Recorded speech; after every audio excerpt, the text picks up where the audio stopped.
Hello friends, welcome to study with smartness. दोस्तों, I hope कि आप जहां भी होंगे सेफ होंगे एंड स्वस्थ होंगे। दोस्तों, आज हम आपके लिए लेकर आए हैं टॉप 25 क्वेश्चन जो कि आपके एग्जाम के लिए बहुत इंपॉर्टेंट है। दोस्तों, ये वो क्वेश्चन है जो कि आपके किसी न किसी शिफ्ट में पूछे ही जाने वाले हैं आने वाले एग्जाम्स में। तो दोस्तों, चलिए इन क्वेश्चंस को देख लेते हैं। लेकिन दोस्तों, अगर आपने अभी तक इस चैनल को सब्सक्राइब नहीं किया है तो चैनल को प्लीज़ सब्सक्राइब कर लीजिए, क्योंकि ऐसे ढेर सारी वीडियोस आपके लिए टाइम पर हम लाते ही रहेंगे। तो दोस्तों, चलिए देख लेते हैं आपका पहला क्वेश्चन, जो कि है बचत पैसे की आय का वह हिस्सा है जो खालिस्तान है। दोस्तों, आपका जो ऑप्शन है, इंडस्ट्रीज़ के विकास के लिए खर्च किया गया, खपत पर खर्च नहीं किया जाता है, स्वास्थ्य और शिक्षा का खर्च किया जाता है, जिसे उपभोक्ता सामान पर खर्च किया जाता है। तो आपका जो राइट ऑप्शन है वह है खपत पर खर्च नहीं किया जाता है। नेक्स्ट है आपका,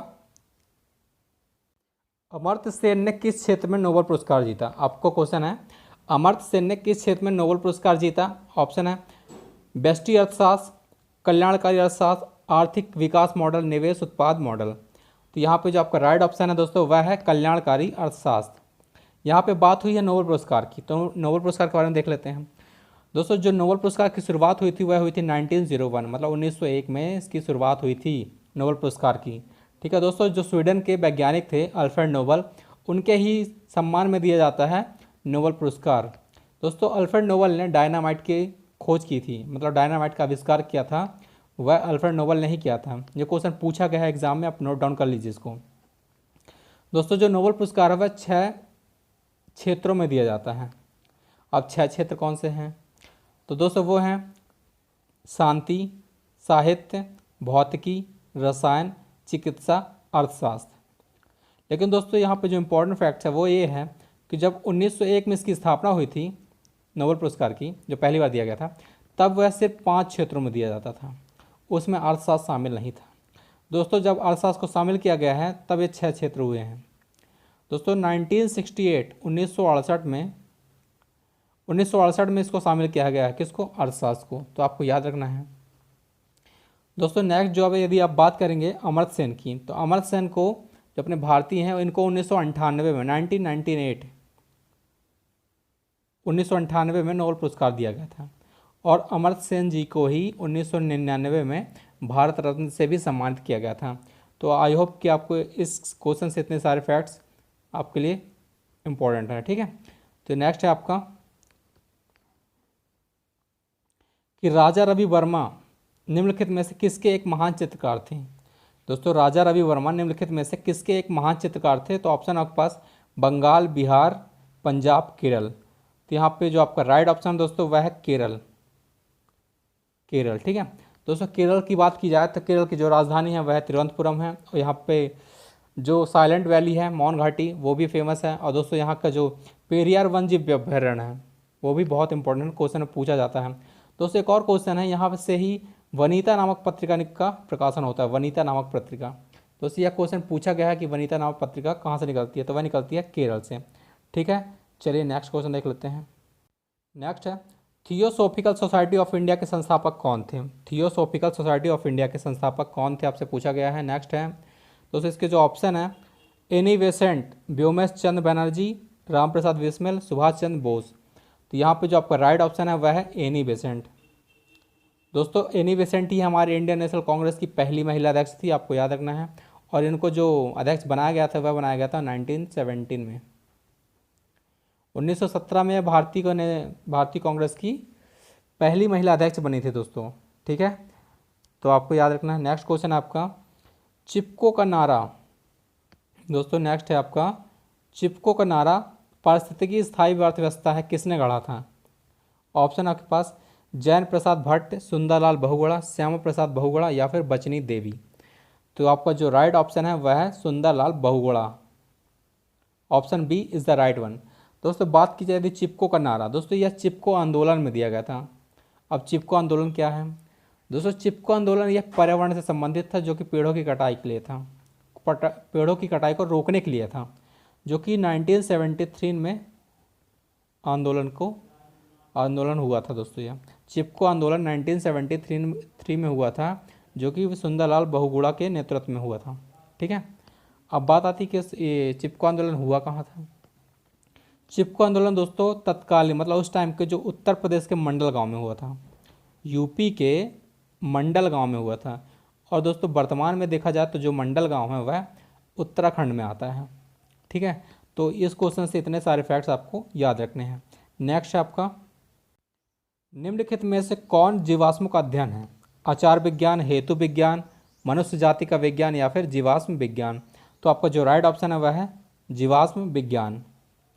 नेक्स्ट है आपका, आइसोटोप के रासायनिक गुण क्या होने चाहिए? क्वेश्चन आपका, आइसोटोप के रासायनिक गुण क्या होने चाहिए? ऑप्शन है एक ही होना चाहिए, अंतर होना चाहिए, ज़रूरत ही नहीं है, अंतर नहीं होना चाहिए। तो यहाँ पे जो आपका राइट ऑप्शन है वह है आइसोटोप के रासायनिक गुण एक ही होना चाहिए। Option A is the right answer. ठीक है, नेक्स्ट क्वेश्चन आपका, योगेश्वर दत्त किस खेल से जुड़े हुए हैं? पूछा गया आपसे योगेश्वर दत्त किस खेल से जुड़े हुए हैं? ऑप्शन है डिस्कस थ्रो, कुश्ती, शूटिंग, बॉल, पोल वॉल्ट। तो यहाँ पे जो आपका राइट ऑप्शन बनता है दोस्तों वह है कुश्ती मतलब रेसलिंग। आपने देखा होगा कुश्ती में, ठीक है, योगेश्वर दत्त को, ये बहुत ही फेमस चेहरा है। नेक्स्ट क्वेश्चन आपका, नींबू का खट्टा स्वाद निम्नलिखित में से किसकी उपस्थिति के कारण है? दोस्तों यह इंपॉर्टेंट क्वेश्चन, इसको IMP के रूप में रख लीजिए। नींबू का खट्टा स्वाद निम्नलिखित में से किसकी उपस्थिति के कारण होता है? यहाँ पे ऑप्शन है साइट्रिक एसिड, सिरका अम्ल, ऑक्जेलिक एसिड या फिर फॉर्मिक एसिड। तो आपका जो राइट ऑप्शन है वह है साइट्रिक एसिड। दोस्तों यहाँ पे यदि अपन इसके चारों ऑप्शन के बारे में बात करें, क्योंकि ये बहुत ही IMP क्वेश्चन है, इससे जितने भी अम्ल हैं उनमें से क्वेश्चन बनते ही बनते हैं। ठीक है, तो यहाँ पे जो साइट्रिक एसिड है दोस्तों वह नींबू, संतरा, खट्टे फलों, मतलब ये जो साइट्रिक एसिड है वह नींबू, संतरा और खट्टे फलों इत्यादि में पाया जाता है। ठीक है, जो नेक्स्ट ऑप्शन है आपका सिरका अम्ल। दोस्तों सिरका में एसिटिक अम्ल पाया जाता है, एसिटिक अम्ल हो पाया जाता है सिरका अम्ल में। ठीक है, नेक्स्ट है ऑक्जेलिक एसिड। बात की जाए ऑक्जेलिक एसिड की तो यह पोटेशियम, कैल्शियम, लवण के जो पौधे होते हैं उनमें पाया जाता है ऑक्जेलिक एसिड। दोस्तों इससे एक रिलेटेड क्वेश्चन है कि जो मानव गुर्दे में, ये इंपॉर्टेंट क्वेश्चन है, मानव गुर्दे में जो पथरी बनती है वह किसके कारण बनती है? तो दोस्तों कैल्शियम ऑक्जेलेट, ऑक्जेलिक से ऑक्जेलेट। ठीक है, तो आप ऐसे रिलेट करके आ सकते हैं कि मानव गुर्दे में कैल्शियम ऑक्जेलेट के कारण ही पथरी बनती है। नेक्स्ट ऑप्शन आपका फॉर्मिक एसिड। फॉर्मिक एसिड दोस्तों यह लाल चींटी और जो शहद की बड़ी वाली मक्खी होती है, मक्खी और जो बिच्छू दोस्तों, तो ये तीनों, और जो ऐसे ही छोटे मतलब जिनमें दोस्तों ऐसे जीव जंतु जिनमें कि यदि वो काट दे अपन को तो वहाँ पे सूज जाता है और दर्द होता है। ठीक है, तो ऐसे जानवरों में फॉर्मिक एसिड पाया जाता है, जैसे लाल चींटी, शहद की मक्खी और बिच्छू। ठीक है, इनमें तो पाया जाता है, तो आपको याद रखना है। नेक्स्ट क्वेश्चन आपका, किस राज्य की सबसे लंबी तटरेखा है? ऑप्शन आपके पास आंध्र प्रदेश, महाराष्ट्र, गुजरात, कर्नाटक। आपको बताना है कि किस राज्य की सबसे लंबी तटरेखा है। तो यहाँ पे जो आपका राइट ऑप्शन है वह है गुजरात। दोस्तों गुजरात की जो तटरेखा है वह सबसे लंबी है और इसकी जो लंबाई है वह 1214.7 किलोमीटर। ठीक है, आपको याद रखना है 1214.7, इसको आप याद से याद रख सकते हैं 1214.7। ठीक है दोस्तों, यदि आप बात की जाए कि जो तटरेखा वाली लंबाई के हिसाब से राज्यों का क्रम, तो जो सबसे ज़्यादा लंबाई वाला तटरेखा है वह है गुजरात की, और इसके बाद जो नंबर लगता है दोस्तों वह है आंध्र प्रदेश का। यदि दोस्तों यदि पूछा जाए कि दक्षिण भारत में सबसे अधिक लंबाई वाला तटरेखा वाला राज्य कौन सा है, तो वह होता है आंध्र प्रदेश। ठीक है, और जो थर्ड नंबर है वह आपका वह है तमिलनाडु, और चौथे नंबर पे है महाराष्ट्र, और दोस्तों जो पाँचवा नंबर है वह है केरल का। ठीक है, गुजरात, फिर आंध्र प्रदेश, फिर है तमिलनाडु, फिर महाराष्ट्र और लास्ट में केरल। ये आपका क्रम है। ठीक है, नेक्स्ट क्वेश्चन देख लेते हैं। भारत के निम्नलिखित शहरों में से कौन सा स्वर्णिम चतुर्भुज सड़क नेटवर्क में स्थित नहीं है? आपको बताना है कि जो भारत में स्वर्णिम चतुर्भुज है उसमें कौन सा शहर शामिल नहीं है। ठीक है, तो दोस्तों इसमें 4 ऑप्शन है आपके पास, कोलकाता, मुंबई, नई दिल्ली या फिर चंडीगढ़। तो आपका जो राइट ऑप्शन है वह है चंडीगढ़। दोस्तों चंडीगढ़ की जगह होगा चेन्नई। ठीक है दोस्तों, चंडीगढ़ की जगह चेन्नई होगा, क्योंकि इसमें जो शामिल हैं वह है दिल्ली, मुंबई, कोलकाता और चेन्नई। ठीक है, तो 3 ऑप्शन आपके पास दिए गए हैं, चौथा ऑप्शन है चेन्नई जो कि इसमें नहीं दिया गया है।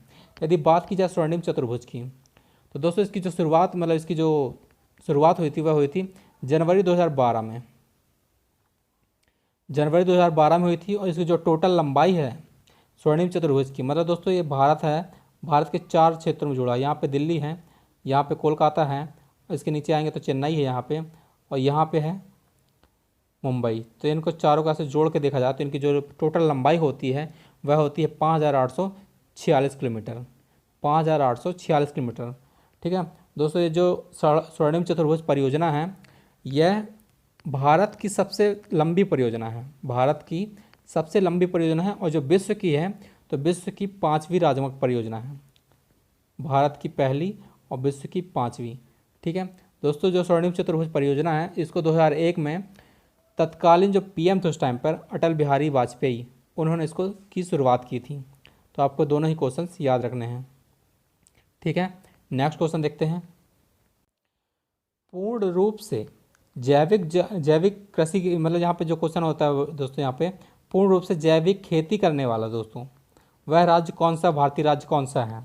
मतलब पूर्ण रूप से जैविक खेती करने वाला राज्य कौन सा है? तो ऑप्शन है आपके पास मेघालय, मणिपुर, सिक्किम, असम। तो आपका जो राइट ऑप्शन है वह है सिक्किम। तो यहाँ पे थोड़ा सा क्वेश्चन मिसप्रिंट हो गया है, तो आप इसको देख लीजिएगा। तो बात की जाए यदि सिक्किम के दोस्तों, तो यहाँ पे जो इसकी कैपिटल है वह है गंगटोक, गंगटोक है। ठीक है, गंगटोक। और जो यहाँ पे जो इसके सीएम है वह है प्रेम सिंह तमांग, और यहाँ पे जो गवर्नर है वह है गंगा प्रसाद। इम्पॉर्टेंट क्वेश्चन इससे एक ये बनता है दोस्तों कि तिब्बती भाषा में सिक्किम को चावल की घाटी कहा जाता है। यह क्वेश्चन बहुत इंपॉर्टेंट है दोस्तों, यह क्वेश्चन आपको बहुत ढूंढने पे भी नहीं मिलेगा। सिक्किम को तिब्बती भाषा में चावल की घाटी कहा जाता है। ठीक है, आपको याद रखना है। नेक्स्ट क्वेश्चन देख लेते हैं।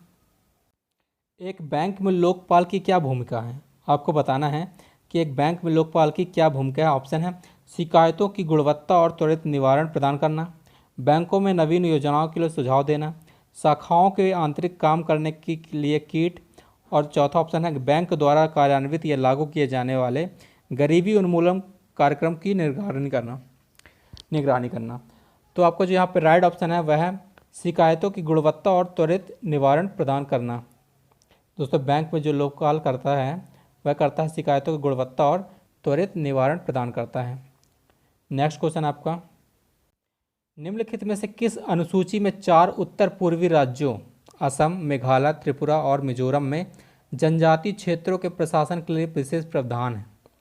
तो दोस्तों यहाँ पे जो ऑप्शन आपके पास पहली अनुसूची, दूसरी अनुसूची, तीसरी अनुसूची, चौथी और 6वीं अनुसूची। तो यहाँ पे आपका जो राइट ऑप्शन है दोस्तों वह है 6वीं अनुसूची। तो यदि बात की जाए अनुसूची की, तो भारतीय संविधान में वर्तमान में 12 अनुसूचियाँ हैं दोस्तों। जब स्टार्ट में संविधान बना था तब ये इसमें सिर्फ 8 अनुसूची थी, इसके बाद जो है वर्तमान में 12 अनुसूची हैं। उनमें से 6वीं अनुसूची में जो इसके 4 उत्तर पूर्वी राज्यों हैं स्पेशल स्टेट, उनके लिए प्रावधान है। ठीक है दोस्तों, इसमें जो अदर ऑप्शन है जैसे पहली अनुसूची, तो पहली अनुसूची में राज्य और संघ शासित क्षेत्र के बारे में बताया गया है, और दूसरी अनुसूची में जो पदाधिकारी हैं जैसे राज्यपाल, प्रधानमंत्री, राष्ट्रपति, इनका जो वेतन होता है उनके वेतन के बारे में बताया गया है। और दोस्तों जो तीसरी अनुसूची है इसमें शपथ के बारे में बताया गया है, शपथ। ठीक है, तो आई होप कि आपको ये सारी चीज़ याद होंगी। दोस्तों इसमें एक और इम्पॉर्टेंट क्वेश्चन आप याद रख लीजिए कि जो दिल्ली है, दिल्ली को 1991 में 69वां संविधान संशोधन करके दिल्ली को राजधानी बनाया गया था 1991 में, 1991 में। ठीक है, नेक्स्ट क्वेश्चन देख लेते हैं। राज्य लोक सेवा आयोग के सदस्य की नियुक्ति कौन करता है? दोस्तों राज्य लोक सेवा आयोग के सदस्य की नियुक्ति ऑप्शन कौन करता है? ऑप्शन के द्वारा आपको बताना है। ऑप्शन है मुख्यमंत्री, राज्यपाल, मुख्य न्यायाधीश, उपाध्यक्ष। तो यहाँ पे जो आपका राइट ऑप्शन है वह है राज्यपाल। और दोस्तों राज्यपाल की नियुक्ति कौन करता है? तो राज्यपाल की नियुक्ति राष्ट्रपति करता है।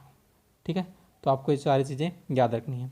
नेक्स्ट क्वेश्चन है आपका दोस्तों, नेक्स्ट क्वेश्चन है आपका, कम्युनिस्ट इंटरनेशनल के नेता के रूप में चुने जाने वाले पहले भारतीय कौन थे? ऑप्शन है जवाहरलाल नेहरू, पीसी जोशी, सरदार वल्लभ भाई पटेल, एम.एन. रॉय। तो यहाँ पे जो आपका राइट ऑप्शन है वह है M.N.. Roy, option D M.N.. Roy. ठीक है दोस्तों, यदि इसके अपन जो अदर ऑप्शन है इनके बारे में डिस्कस करें तो जवाहरलाल नेहरू दोस्तों यह भारत के पहले प्रधानमंत्री थे। जवाहरलाल नेहरू भारत के पहले प्रधानमंत्री थे और इनको चाचा नेहरू कहा जाता है। और दोस्तों इनका ही कार्यकाल सबसे लंबा था, जो कि था 16 वर्ष 286 दिन। यदि बात की जाए सरदार वल्लभ भाई पटेल की, तो दोस्तों ये भारत के पहले उप प्रधानमंत्री और गृह मंत्री थे। ठीक है, और इनके जन्मदिन के अवसर पर ही 31 अक्टूबर को राष्ट्रीय एकता दिवस मनाया जाता है। और सरदार वल्लभ भाई पटेल को 1991 में भारत रत्न से भी सम्मानित किया गया था। सरदार वल्लभ भाई पटेल पुलिस एकेडमी, दोस्तों इनके नाम पर सरदार वल्लभ भाई पटेल पुलिस एकेडमी, जो कि है हैदराबाद में। कहाँ? हैदराबाद में। और सरदार वल्लभ भाई पटेल इंटरनेशनल एयरपोर्ट है जो, वह है अहमदाबाद में। और दोस्तों अहमदाबाद पहली सिटी है जो कि यूनेस्को में शामिल हुई थी, पहला शहर। ठीक है, भारतीय शहर। नेक्स्ट क्वेश्चन देख लेते हैं दोस्तों आपका। यह हिमाचल प्रदेश के मणिकर्ण में झरनों की प्राकृतिक ऊर्जा का स्रोत क्या है? ऑप्शन है भूतापीय ऊर्जा, बायोमास ऊर्जा, तापीय ऊर्जा या फिर पनबिजली ऊर्जा।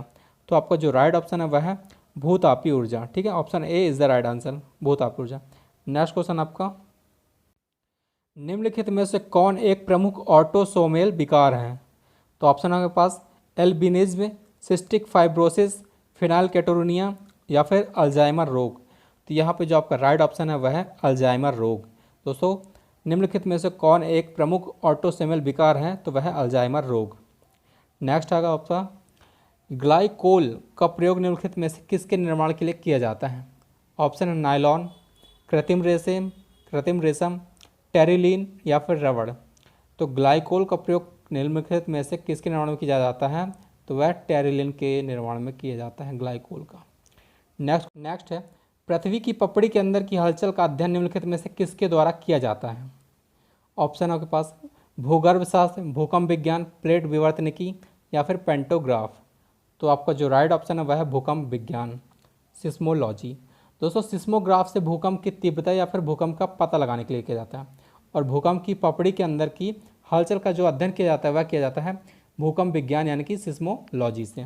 ठीक है, नेक्स्ट क्वेश्चन आपका, लोना किस खेल से संबंधित है? आपको बताना है लोना किस खेल से संबंधित है। तो दोस्तों यह संबंधित है आपके कबड्डी से। दोस्तों कबड्डी में एक साइड में 7 खिलाड़ी होते हैं, मतलब एक टीम में 7 खिलाड़ी होते हैं। ठीक है, और दोस्तों कबड्डी ही बांग्लादेश का राष्ट्रीय खेल है, ये आपको याद रखना है। बांग्लादेश का राष्ट्रीय खेल कबड्डी है। और दोस्तों यदि बात की जाए खो खो की, तो खो खो में दोस्तों 9 खिलाड़ी होते हैं, 9। ठीक है, नेक्स्ट क्वेश्चन है, 10-30 या तराजू संगीत किस प्रणाली से संबंधित है? ऑप्शन है हिंदुस्तानी संगीत, लोक संगीत, चीनी संगीत या फिर पाश्चात्य संगीत। तो आपका जो राइट ऑप्शन है वह है हिंदुस्तानी संगीत। नेक्स्ट है, आनुवांशिक रूप से समान व्यक्तियों के बीच ग्राफ्ट का प्रत्यारोपण क्या है? आनुवांशिक रूप से समान व्यक्तियों के बीच ग्राफ्ट का प्रत्यारोपण क्या है? तो आपको बताना है, ऑप्शन आपके पास ऑटोग्राफ्ट, आइसोग्राफ्ट, अल्लोग्राफ्ट या फिर जेनोग्राफ्ट। तो दोस्तों यहाँ पे जो आपका राइट ऑप्शन है वह है आइसोग्राफ्ट। ठीक है दोस्तों, तो दोस्तों ये रहे आपके आज के क्वेश्चंस जो कि आपके एग्जाम के लिए बहुत इंपॉर्टेंट है। ठीक है दोस्तों, अगर आपने अभी तक इस चैनल को सब्सक्राइब नहीं किया है तो प्लीज़ चैनल को सब्सक्राइब कर लीजिए। और दोस्तों ऐसे ही वीडियोज़ के लिए बने रहिए हमारे चैनल के साथ। तो दोस्तों चलिए मिलते हैं नेक्स्ट वीडियो में ऐसे ही इंपॉर्टेंट क्वेश्चंस के साथ। तब तक के लिए धन्यवाद।